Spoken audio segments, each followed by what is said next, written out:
Meus caros, nós vivemos a era da ignorância e do relativismo no Brasil. Tudo está se tornando relativo. O conceito de democracia, o conceito de moralidade, o conceito de seriedade, o conceito de honestidade, tudo isto está relativizado. Porque para um bando que hoje abdicou da condição humana para se tornar bovino, o sujeito é mais honesto que o outro se ele roubar menos que o outro. E na minha época, quando eu era criança, a minha mãe sempre dizia: meu filho, não roube 5 centavos. Eu tinha centavos, não era como hoje real, mas enfim. Tá? Mas assim, não rouba, quem rouba 5 centavos, 5 reais, 50 reais, 100 reais, 1 milhão, é tão ladrão quanto um ou outro. Não é porque tu roubou 5 centavos ou 5 milhões que você não é ladrão. Mas por exemplo, para o segmento bolsonarista, o Bolsonaro, por exemplo, ele é honesto porque, segundo eles, inclusive, até o cartão corporativo foi gasto menos que o Lula, e agora estão com a história aí também de, de que as contas públicas com o Bolsonaro estavam no verde. História para contar. Agora, não é isso que eu quero falar, eu quero, na verdade, dizer o seguinte, que os petistas, por exemplo, bateram o bumbo o tempo todo falando do Estado Democrático de Direito, de que o Lula tinha que ser julgado com todos os direitos de defesa possível. E eu não sou contra isso. Eu acho que sim, o Lula, o Bolsonaro, o Noé, o João, o Pedro, todos têm que ser julgados pela lei na mesma igualdade. Só que nós sabemos que isso não é assim, infelizmente. Então, para os petistas, que com todos os indícios da corrupção do PT dizem que não houve roubalheira, que o Lula é honesto, que o Lula é inocente, ou passando para os bolsonaristas que acham que o Bolsonaro é honesto, aquele que não conseguiu explicar a origem de 51 imóveis de luxo, a origem do dinheiro que foi usado para comprar 51 imóveis de luxo. Enfim, é tudo relativo. E a mesma coisa está, a mesma questão está relacionada com no que concerne, no que se fecha com relação ao jornalismo, com relação à liberdade de expressão, com relação a nossas ideias. Porque nós podemos falar o que quiser, desde que não ofenda o interesse desses grupelhos.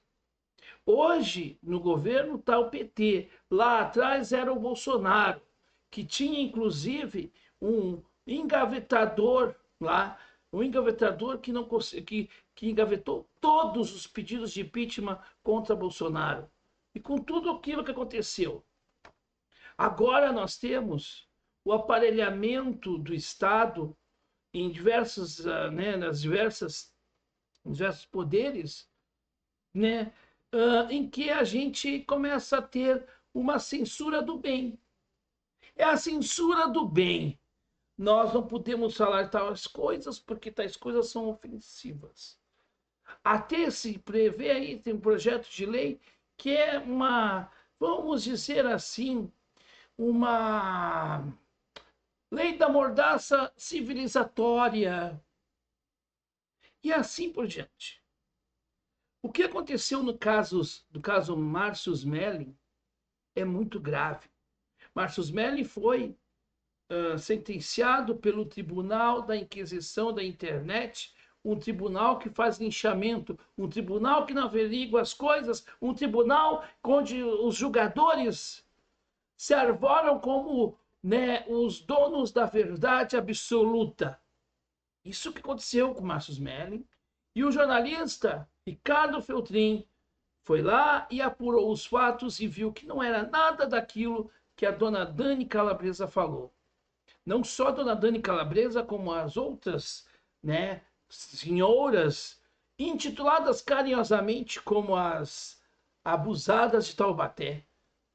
Um termo cunhado como um tom de protesto, porque tudo bem, o Márcio Smelly não é santo também, vamos deixar bem claro, mas usar, né, da denúncia do abuso sexual num país onde a pedofilia está aí, para quem, né, quiser ver e quem não quer ver, onde a mulher é oprimida de fato, e aí fica, né, no plano de fundo as mulheres realmente oprimidas e abusadas sexualmente. Não era o caso dessas senhoras.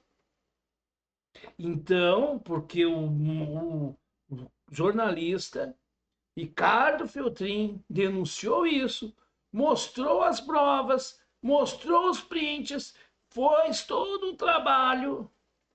O crime do Ricardo Feltrin foi ter denunciado elas e que ele está fazendo, né, um terror psicológico para estas senhoras. Então, membros do Ministério Público intimam e intimidam ou tentam intimidar o Ricardo Feltrin. Como talvez daqui a pouco pode haver uma intimidação também do Ministério Público na minha porta. Olha, seu Noé, o senhor falou tal coisa, o senhor não pode falar. O senhor não pode falar, a gente não pode falar mais nada. Quer dizer, a gente não pode falar aquilo que a gente pensa, tendo as pautas e tendo as comprovações. Nós não podemos falar mais nada. No entanto, continuam os difamadores na internet usando anonimato.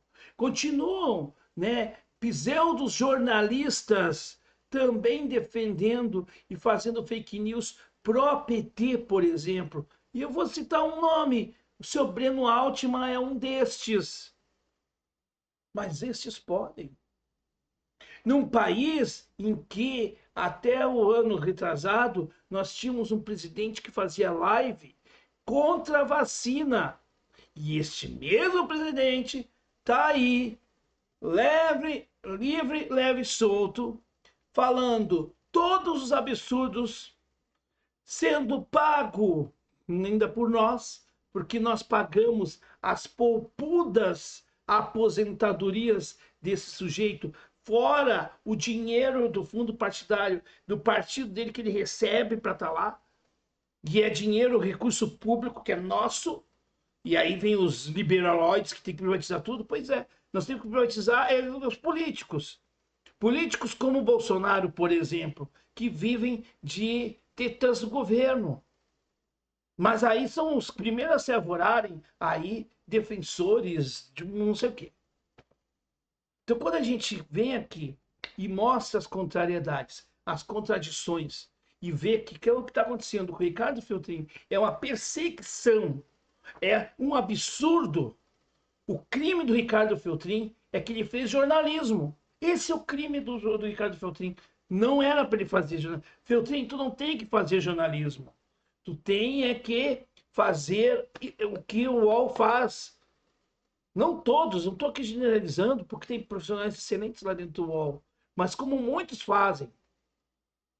Militância com um tom de jornalismo. Eu não sou jornalista. No meu canal eu falo aqui e explico as minhas, né, vamos dizer assim, exponho as minhas orientações políticas, as minhas escolhas políticas, mas eu não sou jornalista, porque se eu fosse jornalista, talvez até mostraria. Mas eu acho que se eu fosse de fato jornalista, eu não sou, eu sou um comunicador, e sou, na verdade, um professor, antes de mais nada, se eu fosse um jornalista, eu não falaria, não declararia voto e tal, mas eu declaro, eu sou um cidadão comum. Agora, o que mais me dá nojo é gente que não declara voto, mas todo mundo sabe o tom do discurso. O que o Ciro Gomes passou com esses pseudos jornalistas, aliás, não uma ou duas situações, várias situações, até mesmo no Roda Viva. Então, assim, gente, nós precisamos botar os pingos nos is. Nós hoje temos não um jornalismo mas militantes travestidos de jornalistas. Esta é que é a realidade dos fatos a ser colocada. Por outro lado, meus caros, eu preciso dizer uma outra coisa aqui, que é muito grave, que é muito grave. Nós hoje estamos assistindo o cerceamento da liberdade como se fosse uma suposta resposta a uma série de situações que a mulher é vítima. Há, sei lá, talvez 2 semanas, 3 semanas atrás, uma jovem foi suicidada com uma fake news da Choquei. Eu não vi nenhuma feminista destas que batem um tambor, que fazem atos para provocar todo mundo, que zombam da religiosidade das pessoas, inclusive. Eu não vi nenhuma dessas histéricas falar uma vírgula, emitir uma nota, né, em solidariedade a essa moça e a família dela. Não vi. Eu não vejo esta gente que diz que luta por causas humanas se preocupar de fato com o que está acontecendo com este país. É tudo oportunismo e gente que quer aparecer na foto. Como quiser aparecer na foto com a primeira-dama Janja e a ministra da Mulher, Cida Gonçalves, e outras lideranças do governo que, na verdade, fizeram um linchamento, participaram, consorciaram-se num linchamento de uma figura por não concordar com ele, simplesmente, por não gostar da cara dele, talvez, não sei.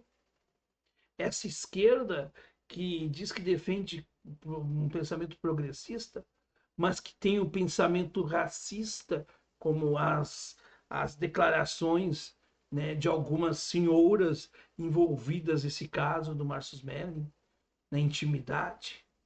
Essa hipocrisia em que na frente nós falamos em causa das mulheres e por trás nós podemos falar o que quiser. Foi o que a Maria do Rosário disse lá atrás, quando o senhor Lula declarou que a Clara Ante ficou muito feliz quando viu 5 homens no seu quarto, que eram os policiais, né, da Polícia Federal.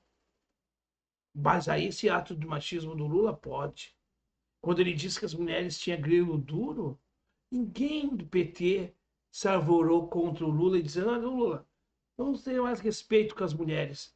Mas se fosse o Ciro que falasse isso, que é dita essa expressão como uma expressão nordestina, então se fosse o Ciro, que é nordestino, falasse isso, aí o Ciro seria misógino. Ou quando alguns segmentos do PT reproduzem, assim como outros segmentos bolsonaristas também, aquela fake news de que o Ciro teria batido na Patrícia Pilar, desmentido inclusive pela própria Patrícia Pilar. Então é essa situação que a gente está vivendo. Nós hoje temos, né, uma insegurança jurídica. Não bastasse o nosso derretimento do poder econômico, onde nós, com uma nota de R$ 100, compramos 2, 3, 4 itens para a nossa mesa. E tem gente que diz que está tudo legal. Você que defende o PT, você que defende o Bolsonaro, você que tem ídolos, né, esses ídolos fajutos, você merece. Mas eu que tenho a consciência crítica, e você que está aqui no canal, que faz parte dos mais de 22 mil inscritos nesse canal, eu sei que você não merece. Nós não merecemos. Mas nós estamos contigo, Feltrin, porque tu fez o teu trabalho. Tu é jornalista. Jornalista reporta, jornalista denuncia. E pela liberdade de denunciar, pela liberdade de pensamento crítico, pela liberdade que tantos se arvoram. Mas eu não espero muito que os petistas aceitem isto. Afinal de contas, o próprio PT foi contra a Constituição de 1988. A gente aqui não esquece, porque a nossa função nesse canal é a função que é apontada pelo Peter Bank. Lembrar da sociedade aquilo que ela quer esquecer, ou que talvez partes da sociedade brasileira querem esquecer. Aqui a gente lembra o tempo todo disto. E a gente comprou a briga. Força Feltrin, estamos contigo.